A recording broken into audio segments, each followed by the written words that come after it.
Okay, good morning all of you. Welcome to second year civics.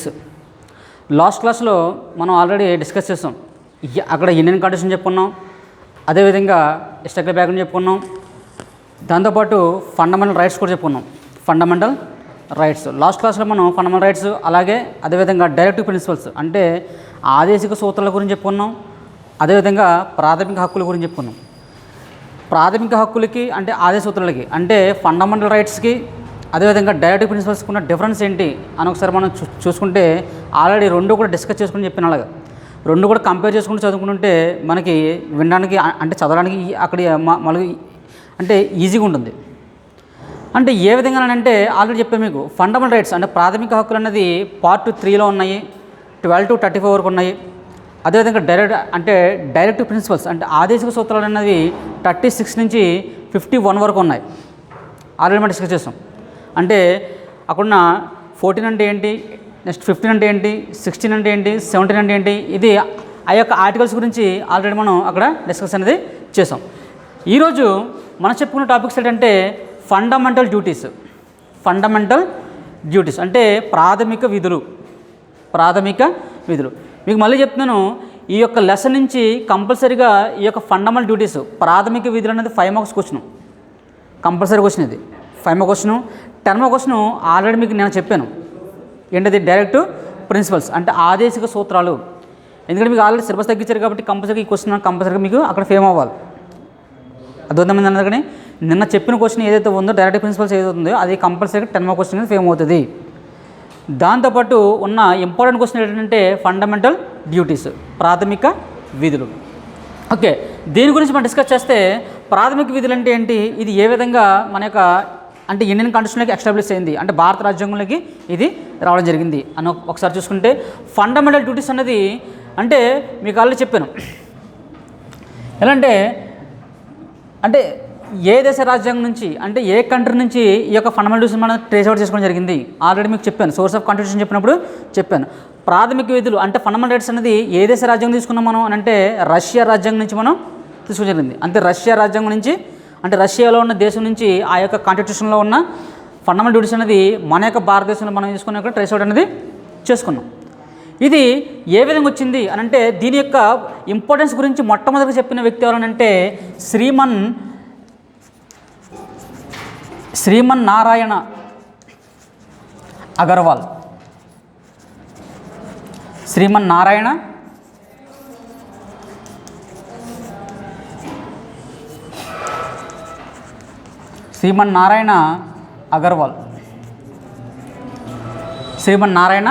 Agarwal అనే వ్యక్తి మొట్టమొదటిసారిగా fundamental duties యొక్క importance గురించి చెప్పడం జరిగింది. ఏ గ్రంథంలో అంటే కాన్స్టిట్యూషన్ ఫర్ ద నేషన్ అనే గ్రంథంలో దీన్ని మొట్టమొదటిసారిగా చెప్పడం జరిగింది. అద్భుతమైనకి ఆ గ్రంథంలో ఎప్పుడైతే ఆ గ్రంథంలో చెప్పారో అక్కడ ఆ యొక్క గ్రంథంలో దేని గురించి చెప్పాడు అతను, ఫండమెంటల్ డ్యూటీస్ అంటే ప్రాథమిక విధుల గురించి చెప్పాడు. చెప్పిన తర్వాత దీన్ని మన యొక్క భారత రాజ్యాంగంలో ఎప్పుడు దీన్ని ఎస్టాబ్లిష్ చేశారు అని అంటే మొట్టమొదటిసారిగా 1976 1976 42 అమెండ్మెంట్ అంటే 42వ రాజ్యాంగ సవరణ 42వ రాజ్యాంగ సవరణ ద్వారా ఈ ప్రాథమిక విధులు అన్నది మన యొక్క భారతదేశంలో అంటే మన యొక్క భారత రాజ్యాంగంలో దీన్ని ఎస్టాబ్లిష్ అనేది చేసినప్పుడు ఈ అంటే 1976 42 అమెండ్మెంట్ రాజ్యాంగ సవరణ చేయక ముందు అంటే దీనికి ఒక కమిటీని ఇక్కడ ఏర్పాటు చేశారు. అంటే ప్రాథమిక విధుల గురించి ఒక కమిటీని ఏర్పాటు చేశారు. ఆ కమిటీ పేరు ఏంటంటే దానికి చైర్మన్ ఎవరంటే సర్దార్ స్వరణ్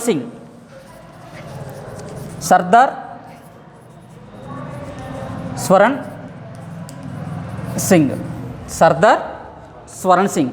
ఈయన ఈ యొక్క ఫండమెంటల్ డ్యూటీస్కి కమిటీ యొక్క చైర్మన్ అయితే ఈయన చెప్పడం వల్ల మన యొక్క భారత రాజ్యాంగంలో ఫండమెంటల్ డ్యూటీస్ అనేది ఎస్టాబ్లిష్ చేయడం జరిగింది. ఎప్పుడు అని అంటే 1976 42 అమెండ్మెంట్ 1976 42వ రాజ్యాంగ సవరణ ద్వారా దీన్ని మన యొక్క భారతదేశంలో అంటే మన యొక్క భారత రాజ్యాంగంలో దీన్ని ఎస్టాబ్లిష్ అనేది చేయడం జరిగింది. స్టార్టింగ్లో మనకి ఎన్ని ఉండయి అంటే ఫండమెంటల్ డ్యూటీస్ అనేది అంటే ఇక్కడ ఉన్న ఫండమెంటల్ డ్యూటీస్ అనేది స్టార్టింగ్లో ఎన్ని ఉండేవి అని అంటే 10 ఉండేవి, అంటే 10 హక్కులు ఇక్కడ ఉండేవి, అంటే మొత్తం 10 విధులు అనేది ఉండే. ప్రజెంట్ ఎన్ని ఉన్నాయంటే 11 పాయింట్స్ ఉన్నాయి, అంటే 11 విధులు ఉన్నాయి ఇక్కడ. ప్రజెంట్ ఎన్ని ఉన్నాయి ఇక్కడ 11 విధులు ఉన్నాయి. అవి ఏంటి అని అంటే ఆల్రెడీ మీకు 10th అలాగే 9th కూడా ఈ యొక్క లెసన్ గురించి ఆల్రెడీ మీకు వస్తుంటాయి. మీకు ఆల్రెడీ ఫస్ట్ ఇయర్లో కూడా దీని గురించి కొంచెం అక్కడ ఎస్టాబ్లిష్ చేసాం, అంటే మనం చెప్పుకున్నాం.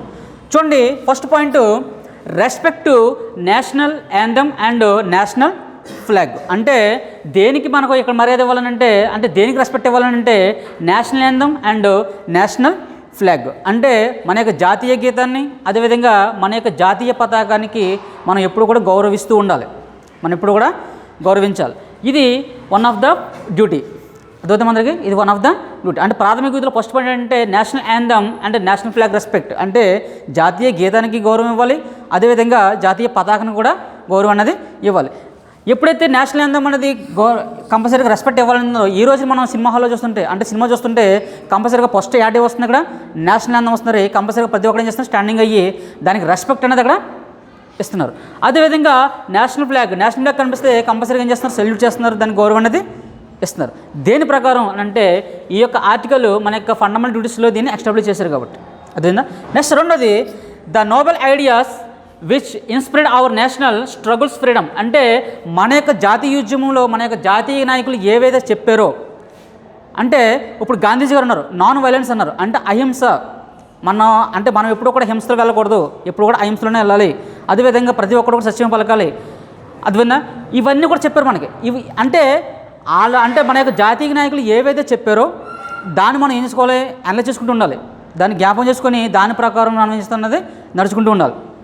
అర్థమైంది మనకి. కాబట్టి ఇక్కడ ఏంటంటే విచ్ ఇన్స్పైర్డ్ అంటారు. అంటే ఇన్స్పైర్డ్ అంటే ఒక వ్యక్తిని చూసి మనం అక్కడ ఇన్స్పైర్ అవ్వడం. మనం చూస్తుంటాం, నీవు ఏమవుతారా అని అంటే నేను పోలీస్ అవుతానో, లేకపోతే నేను గాంధీజీలకు సేవ చేస్తానో, లేకపోతే మదర్ దేశానికి సర్వీస్ చేస్తానని అంటారు. అంటే అర్థం ఏంటి, ఆ వ్యక్తిలో ఉన్న కొన్ని క్వాలిటీస్ ఇక్కడ అంటే ఇతన్ని అక్కడ ఏం చేసినా అక్కడ ఇన్స్పైర్ అనేది చేసినాయి. అలాగే మన యొక్క జాతీయ నాయకులు ఏవైతే చెప్పారో, మాటలు ఏవైతే చెప్పారో అవన్నీ కూడా మనం ఇన్స్పైర్ అయ్యి దాని ప్రకారం మనం ఏం చేయాలి, మన యొక్క లైఫ్ని రన్ చేస్తూ ఉండాలి. అదేనా. నెక్స్ట్ మూడోది protect the sovereignty, unity and integrity. అంటే సార్వభౌమత్వాన్ని, సమైక్యతను, అలాగే నెక్స్ట్ సమగ్రతను కంపల్సరీగా మనం కాపాడుకుంటూ ఉండాలి. అంటే సావర్నిటీ అంటే ఏంటి, సార్వభౌమత్వం అంటే అర్థం ఏంటంటే మనల్ని పరిపాలించే వ్యక్తికి మనం ఎప్పుడు కూడా అక్కడ రెస్పెక్ట్ అనేది ఇస్తూ ఉండాలి. మనం పరిపాలించే వ్యక్తిని ఎప్పుడు కూడా మనం చేస్తాడు, అతను మంచివాడైనా చెడ్డవాడైనా, మనం ఎన్నుకున్న నాయకుడైనా, అంటే నువ్వు ఓటు అంటే ఆ వ్యక్తికి నువ్వు ఓటు వేసినా వేయకపోయినా కంపల్సరీగా మనం అక్కడ ఏం చేస్తున్నా, అక్కడ సావర్నిటీ అంటే సార్వభౌమాధికారి, అంటే మనల్ని పరిపాలిస్తున్న వ్యక్తి కాబట్టి మనం వాళ్ళకి అక్కడ ఏం చేయాలి, కంపల్సరీగా అతనికి రెస్పెక్ట్ అనేది ఇస్తూ ఉండాలి. అలాగే సమైక్యత అంటే యూనిటీ, అలాగే ఇంటిగ్రిటీ. యూనిటీ అంటే ఏదైనా ఒక అంటే మనకు ప్రాబ్లం వస్తే కంపల్సరీగా అందరూ ఒకే విధంగా మనం ఏం చేయాలంటే పోరాటం అక్కడ చేస్తుండాలి, అక్కడ పోరాటం అనేది చూస్తున్నాం. ఫర్ ఎగ్జాంపుల్గా మనం చూస్తుంటాం, ఒక చైనాకి మనకి ఒక యుద్ధం ప్రకటించారు. యుద్ధం ప్రకటించినప్పుడు కంపల్సరీగా అతను ఏ మతస్థుడైనా, అంటే ఎనీ రిలీజియన్, ఎనీ లాంగ్వేజ్, అలాగే ఎనీ క్యాస్ట్ ఎవరైనా సరే ఉన్నా కానీ ఎప్పుడైతే మన యొక్క భారతదేశానికి అంటే మన యొక్క భారతదేశానికి ఏదైనా స్ట్రగుల్ ఏర్పడితే అందరూ కలిపి పోరాటం అనేది అక్కడ మద్దతు అనేది ఇస్తూ ఉంటారు. మద్దతు అనేది అంటే ప్రతి ఒక్కరు కన్నట్టుగా అక్కడికి వెళ్ళకపోవచ్చు, కానీ మన వాళ్ళు గెలవాలనే దానిపైన మన వాళ్ళు ఏం చేస్తారు, ఇక్కడ ప్రేయర్స్ అనేది చేస్తుంటారు. అంటే ప్రేయర్ చేస్తుంటారంటే అర్థం ఏంటి, అక్కడ కంపల్సరీగా మన వాళ్ళకి అక్కడ మద్దతు అనేది ఇస్తున్నారని అర్థం. అలాగే ఇంటిగ్రిటీ, సమగ్రత. అంటే ఏవైతే మన సోషల్ సర్వీసెస్ సంబంధించిన ఏవైతే ఉన్నాయో అందరికీ కూడా ఈక్వల్గా అందిస్తూ ఉండాలి. దీని ఏమంటారంటే protect the sovereignty, unity and integrity. సార్వభౌమత్వాన్ని, అలాగే సమైక్యతను, అలాగే ఇంటిగ్రిటీని, సమగ్రతను కంపల్సరీగా ఏం చేయాలి, మనం అక్కడ రెస్పెక్ట్ అనేది ఇస్తూ ఉండాలి. Next to depend the country and render national service when called up and do. అంటే నేషనల్ సర్వీస్ నువ్వు భారతదేశంలో జీవిస్తున్నప్పుడు ఒక్కొక్క సమయంలో సర్వీస్ కూడా చేస్తుండాలి. నీకు అంటే భారతదేశం నీకు ఏమి ఇచ్చిందని కాకుండా నువ్వు భారతదేశానికి ఏమి ఇస్తున్నావు, అంటే నువ్వు నివసిస్తున్న దేశానికి నువ్వు ఏమిస్తున్నావు. ఎంతసేపు నా యొక్క దేశం ఏమి ఇచ్చిందని ఆలోచించడం మానేసి నువ్వు నా యొక్క దేశానికి నేను అక్కడ ఏం చేస్తున్నాను అన్న ఆలోచన నీకు వస్తే నేషనల్ సర్వీస్ చేస్తుంటావు. అంటే మనం కొన్ని ప్రాంతాల్లో చూస్తుంటాం, అంటే మామూలుగా ఎన్సీసీ అని, అదేవిధంగా పొలిటికల్ వేసినప్పుడు కొంతమంది తీసుకెళ్తుంటారు, అలాగే అక్కడ డిజేబుల్ పర్సన్ వచ్చినప్పుడు వాళ్ళు ఏం చేస్తారు, మోసుకెళ్ళి తీసుకెళ్తుంటారు. అంటే ఇవన్నీ ఏంటి ఇక్కడ ఒక సర్వీస్, అంటే ఒక మానవ సంబంధించిన, అంటే ఒక మానవుడికి మానవుడికి సంబంధాలు. అతను మనకి ఏమి అవ్వకపోయినా ఆటోమేటిక్గా మనం చేస్తున్నాం, ఆ వ్యక్తికి సర్వీస్ అనేది చేస్తున్నాం. అంటే ఒక వ్యక్తి ఒక యాక్సిడెంట్ అయింది అనుకోండి, మనకెందుకు లేని అక్కడ మామూలుగా వెళ్ళిపోకుండా కంపల్సరీగా ఆ వ్యక్తి ఏం చేస్తున్నాం అక్కడ మన యొక్క అక్కడ ఉన్న బాధ్యతను బట్టి మనం చేస్తున్నాం 190 ఫోన్ చేయడమో, లేకపోతే ఆ వ్యక్తిని హాస్పిటల్కి తీసుకెళ్తామో, ఇవన్నీ చేస్తానంటే దాన్ని ఏమంటారంటే నేషనల్ సర్వీస్, అంటే జాతీయ సేవ. జాతీయ అనేది అంటే ప్రతి ఒక్కరు దీనికి ఎవరొకరు అందరూ కూడా దీనికి చేస్తుంటారు. నెక్స్ట్ పాయింట్, 5th పాయింట్,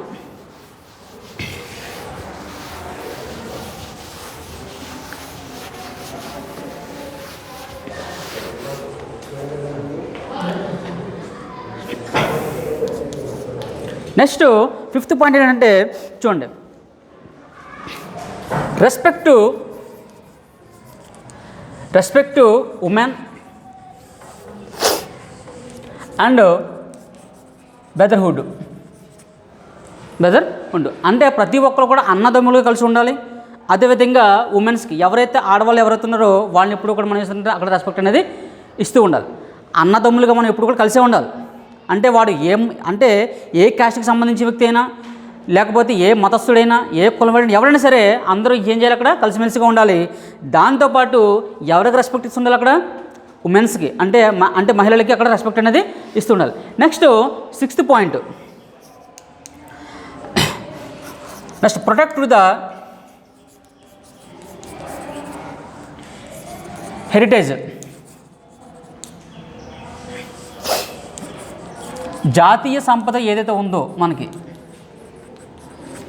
జాతీయ సంపద ఏదైతే ఉందో ఆల్రెడీ లాస్ట్ క్లాస్ దీని గురించి అక్కడ డిస్కస్ చేసాం. హెరిటేజ్ అంటే నేషనల్ ఇంపార్టెంట్ ప్లేసెస్ అంటే మన యొక్క జాతీయ సంపద ఏదైతే ఉందో దాన్ని మనం ఎప్పుడు కూడా ప్రొటెక్ట్ చేస్తూ ఉండాలి. ఫర్ ఎగ్జాంపుల్గా మనం ఆల్రెడీ లాస్ట్ క్లాస్లో డిస్కస్ చేసాం. మనకు సంబంధించిన తాజ్మహల్ కానీ, మనకు సంబంధించిన గోల్కొండ కానీ, మనకు సంబంధించిన నెక్స్ట్ చార్మినార్ కానీ, ఇవన్నీ కూడా national heritage places, national important places. అంటే మన దేశంలో మన యొక్క రాజులు కట్టించిన కోటలు అంటే ఇవన్నీ కూడా దీన్ని కంపల్సరీగా మనం ఏం చేయాలి, అక్కడ ప్రొటెక్షన్ అనేది చేసుకోవాలి. అదేనా. Next 7th point, protect the environment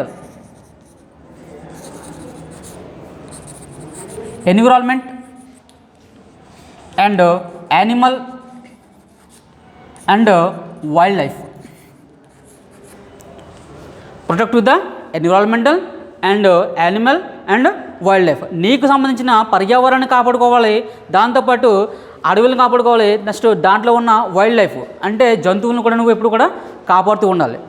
దీనికి సంబంధించి ఎన్విరాన్మెంట్కి సంబంధించి 1986లో ఒక యాక్ట్ అనేది వచ్చింది. ఆ యాక్ట్ ఏంటంటే ఇక్కడ ఎన్విరాన్మెంటల్ యాక్ట్ అంటే పర్యావరణ చట్టం అనేది ఇక్కడ 1986లో మనకు రావడం జరిగింది.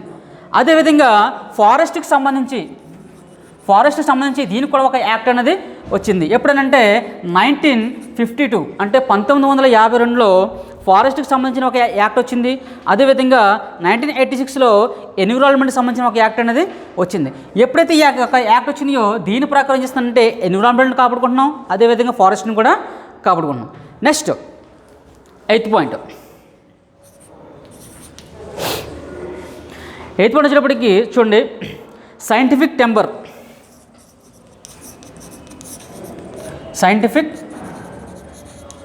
Temper and knowledge and cultural development. అంటే శాస్త్రీయ దృక్పథాన్ని మనం ఎప్పుడు కూడా అంటే మనం సైంటిఫిక్ టెంపర్ అంటే మనం శాస్త్రీయంగా డెవలప్మెంట్ అవుతూ ఉండాలి. ఇప్పుడు ఫర్ ఎగ్జాంపుల్గా మన యొక్క ఇండియాలో చూస్తే ఇప్పుడు ప్రజెంట్ ఏంటంటే సైన్స్ ఎక్కువగా డెవలప్మెంట్ అవుతుంది. దాంతోపాటు మనం కూడా అంటే కాలానికి అనుగుణంగా మనం చేస్తున్నప్పుడు సైంటిఫిక్ ఎక్కడైతే డెవలప్మెంట్ అవుతుందో దాంతోపాటు మనం కూడా ఏం చేస్తాం, డెవలప్మెంట్ అనేది అవ్వాలి. అంటే ప్రజెంట్ మనం ఈ రోజున కంప్యూటర్ వాడుతున్నాం, సెల్ ఫోన్స్ వాడుతున్నాం, అన్నీ వాడుతున్నాం. కానీ ఒక 10 years బ్యాక్ ఇవన్నీ ఉన్నాయి ఎక్కడ కూడా లేవు. కానీ ప్రజెంట్ వచ్చినప్పటికి ఏమవుతుంది, సైంటిఫిక్ ఏమవుతుంది, డెవలప్మెంట్ అవుతుంది, దానికి సంబంధించిన నాలెడ్జ్ డెవలప్మెంట్ అవుతుంది, దాంతోపాటు కల్చరల్ కూడా డెవలప్మెంట్ అవుతుంది. అంటే మన యొక్క సంస్కృతి కూడా ఏమవుతుంది ఇక్కడ డెవలప్మెంట్ అనేది, అంటే కాలానికి అనుగుణంగా మనం మార్పు అనేది చేంజ్ అనేది చేసుకుంటూ రావాలి. Next 9th point, safeguard public property.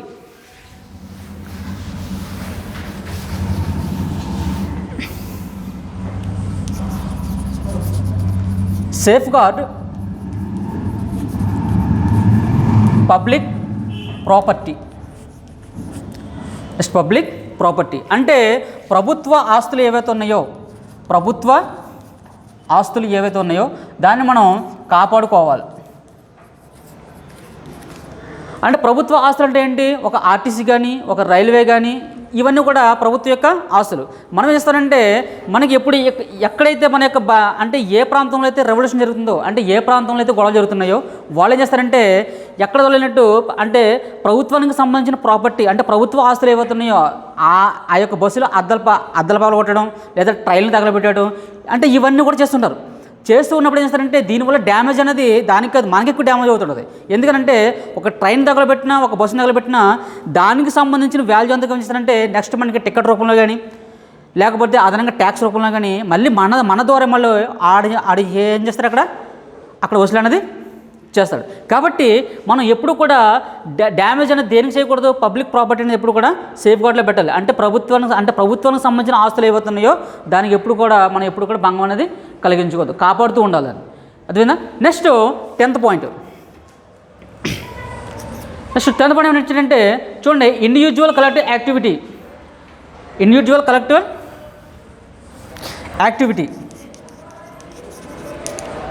Activity అంటే అర్థం ఏంటంటే చూడండి, ఒక మనిషి అంటే ఒక సమాజంలో జీవిస్తున్న మనిషి ఏవైతున్నాడో తనతో దాని డెవలప్మెంట్ అవ్వడంతో పాటు అంటే తన డెవలప్మెంట్ అవడంతో పాటు చుట్టూ ఉన్న సమాజం కూడా డెవలప్మెంట్ చేస్తూ ఉండాలి. ఇప్పుడు ఫర్ ఎగ్జాంపుల్ 1 లక్ష రూపాయలు కానీ 2 లక్షల రూపాయలు అంటే ఉద్యోగాలు చేసిన వ్యక్తులు ఏం చేస్తారంటే కొన్ని సమయంలో సర్వీస్ అనేది చేస్తుంటారు. అంటే అర్థం ఏంటి అని అంటే వాళ్ళు సంపాదించిన దాంట్లోనే కొంత అమౌంట్ ఏం చేస్తారు అక్కడ అంటే ప్రజలకి, సొసైటీకి పంచుతూ ఉంటారు.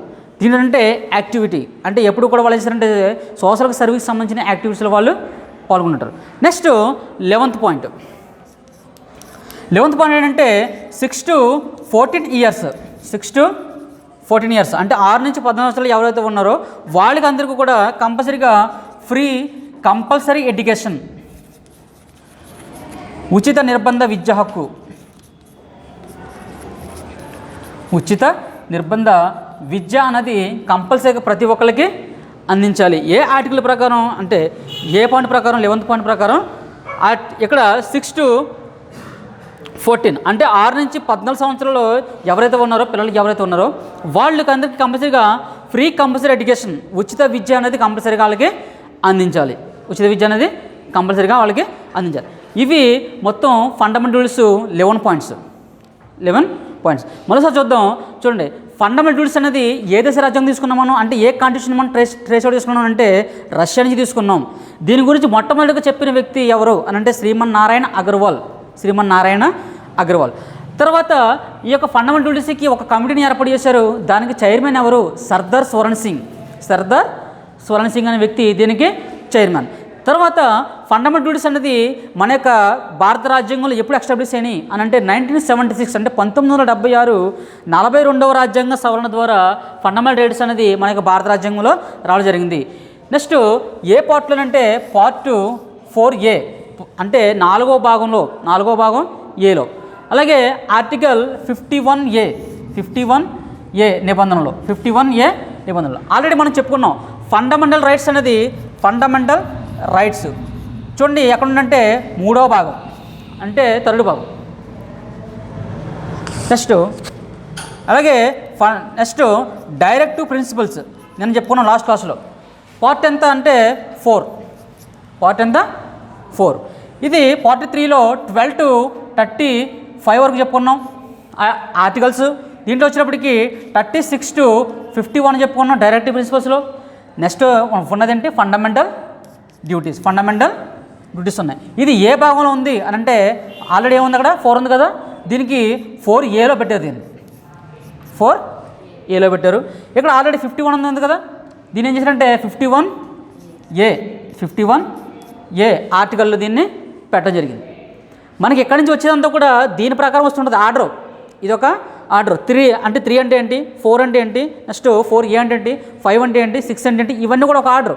Central government, next state government, next supreme court, ఇవన్నీ కూడా ఆర్టికల్స్లో ఒక పార్ట్లు ఇవన్నీ కూడా. కాబట్టి మనం ఎప్పుడు కూడా చదువుకున్నప్పుడు ఎప్పుడు కూడా 3 అంటే ఏంటి ఒకే మైండ్లో ఉండిపోవాలి. 3 అంటే పార్ట్ 3 12 to 35 అంటే ఫండమెంటల్ రైట్స్ అని, పార్ట్ 4 36 to 51 అంటే నెక్స్ట్ అక్కడ ఉన్న డైరెక్టివ్ ప్రిన్సిపల్స్ అని, అంటే ఆదేశిక సూత్రాలని. అదేవిధంగా part 4A and article 51A అంటే ఫండమెంటల్ డ్యూటీస్. అదేవిధంగా ఇలాగ మీరు ఇంట్రడక్షన్ రాస్తే కంపల్సరీగా 5కి మీకు కంపల్సరీగా 2 మార్క్స్ కంపల్సరీగా ఫేమ్ అవుతాయి. తర్వాత మీకున్న 11 పాయింట్స్ కరెక్ట్గా రాస్తే దానికి సంబంధించిన అక్కడ ఫుల్ మార్క్స్ అనేది పడతాయి. అదేవిధంగా కాబట్టి ఫండమెంటల్ డ్యూటీస్ అనేది దేని గురించి చెప్తుంది ఇక్కడున్న ఫండమెంటల్ డ్యూటీస్ అనేది దేని గురించి చెప్తుందంటే ఇక్కడున్న భారతదేశంలో ఉన్న ప్రతి దాని కూడా ఏంటంటే మనం ఏం చేయాలి, అక్కడ రెస్పెక్ట్ ఇవ్వాలి. దాంతోపాటు ప్రొటెక్షన్ కూడా చేసుకోవాలి, ప్రొటెక్షన్ అనేది చేసుకోవాలి. ఇది ఈరోజు మనం డిస్కస్ చేసిన ఫండమెంటల్ డ్యూటీస్. అదేవిధంగా నెక్స్ట్ క్లాస్లో 2 మార్క్స్ గురించి మనం ఆల్రెడీ అక్కడ డిస్కషన్ అనేది చేద్దాం. మీకు మరీ చెప్తున్నాను, మీకు చెప్పిన సెకండ్ లెసన్లో 3 క్వశ్చన్స్ చెప్పినప్పటికి ఫండమెంటల్ రైట్స్ ఒకటి, నెక్స్ట్ డైరెక్టివ్ ప్రిన్సిపల్స్ ఒకటి, అంటే ప్రాథమిక హక్కులు ఒకటి, ఆదేశ సూత్రాలు ఒకటి, ఫండమెంటల్ డ్యూటీస్, నెక్స్ట్ ప్రాథమిక విధులు. ఇందులో నుంచి 2 క్వశ్చన్స్ కంపల్సరీగా మీకు ఎగ్జామ్లో ఫేమ్ అవుతాయి. ఒకటి 10 మార్క్ క్వశ్చన్, ఒకటి 5 mark question. 5 mark question full guarantee question ఇది. 5 మార్క్ క్వశ్చన్ ఇంకా ఆప్షన్ లేదు ఇందులో, అదేనా గ్యారంటీ క్వశ్చన్. నెక్స్ట్ ఇంకోటి ఏంటంటే డైరెక్టివ్ ప్రిన్సిపల్స్ అనేది కంపల్సరీ క్వశ్చన్ అది ఓన్లీ 10 మార్క్స్ ఇస్తుంది. ఎందుకంటే మీకు ఆల్రెడీ సిలబస్ తగ్గించారు కాబట్టి ఫస్ట్ లెసన్ అదే ఉంది కాబట్టి అందులో నుంచి కంపల్సరీ క్వశ్చన్ ఇవ్వాలి కాబట్టి అది తప్ప ఇంకా ఆప్షన్ అనేది లేదు. కాబట్టి కంపల్సరీ క్వశ్చన్ డైరెక్టివ్ ప్రిన్సిపల్స్ నిన్న అంటే లాస్ట్ క్లాస్లో చెప్పుకున్న క్వశ్చన్. అదేవిధంగా ఈరోజు చెప్పిన క్వశ్చన్ ఏంటంటే ఇక్కడున్న ఫండమెంటల్ డ్యూటీస్ అనేది 5 మార్క్స్కి చాలా ఇంపార్టెంట్ క్వశ్చన్. అదేదమ్మా రేపు 2 మార్క్ క్వశ్చన్స్ డిస్కస్ చేద్దాం. Okay, thank you.